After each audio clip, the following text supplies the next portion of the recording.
outside of Jaya. I like Jaya. He's very good in comparison to the current crop of cruiserweights, but he's got his fair share of flaws, and I think Beterbiev's too experienced for him. I'll be honest. If Beterbiev does beat Bivol like I think he's gonna do, I would like to see him retire. The only fight I would like Beterbiev to take if he does beat Bivol is if Usyk actually follows through with what he said, because Usyk stated not so long ago, like I'm gonna say maybe like 2 months ago, Usyk had said that he actually does want to fight at cruiserweight again, and he has considered at some point in his career a move back down. So the only fight I would really care about for Beterbiev at cruiserweight would be the amateur rematch, because they fought in the amateurs. Beterbiev had dropped them in the amateurs. I would love to see them fight in the pros. And you know what? As crazy as it sounds, like cruiserweight, I think Beterbiev could beat Usyk too.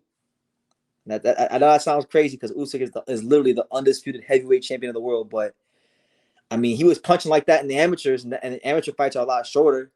In the pros, you get more time to really take your time and manage your distance or manage your stamina throughout the rounds. And I think, as crazy as it sounds, like cruiserweight, I think Beterbiev could beat Usyk, and I would love to see it if Usyk is serious and does follow through.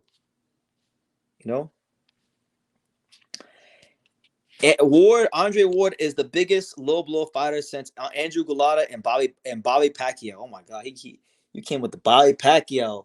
I forgot that Manny Pacquiao had a brother named Bobby Pacquiao. Ain't that crazy? These Filipino legends like Nonito and Manny, they had these brothers that everyone just like forgets exist, like Bobby Pacquiao and Glenn Donaire. But yeah, Andre Ward. I mean, I don't want to make this lie about him, but he had a whole lot of foul play in his career. Alex says, I watched the Bivol versus Craig Richards fight. I thought it was an underrated performance. Maybe Bivol standards, it wasn't good, but Richards didn't compete as good as he did with Buatsi and Hutchinson.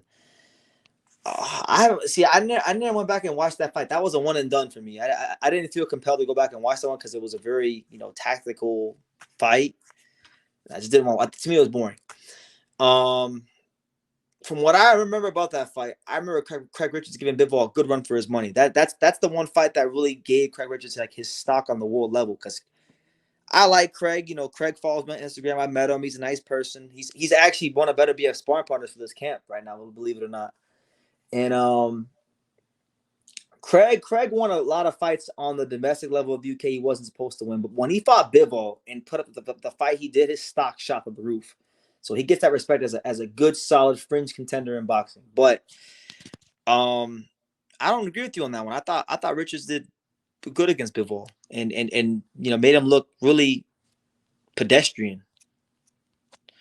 And a lot of that was due to the range, how lanky and rangy he was, how good he was.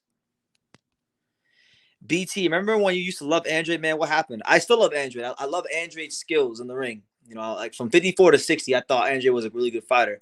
68, Andre was not that good, but I had no problem with Andre the fighter. Andre the fighter in the ring is still one of my favorite fighters.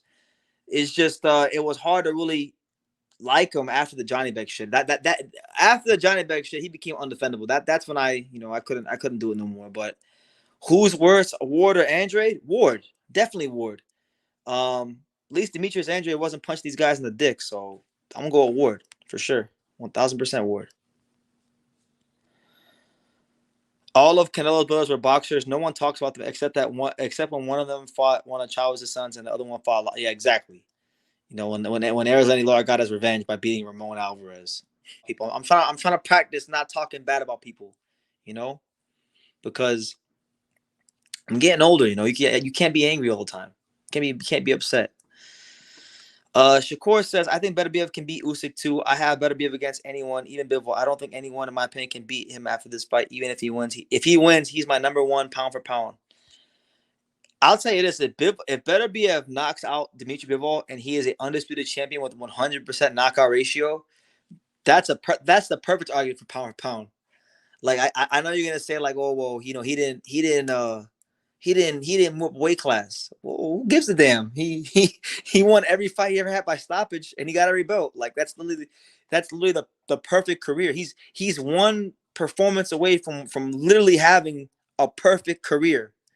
I don't think has there ever been in boxing? You guys tell me, because I can't think of one. Has there ever been a fighter in boxing who became undisputed with 100% knockout ratio? I can't think of one. So I'm pretty sure that'd be a first.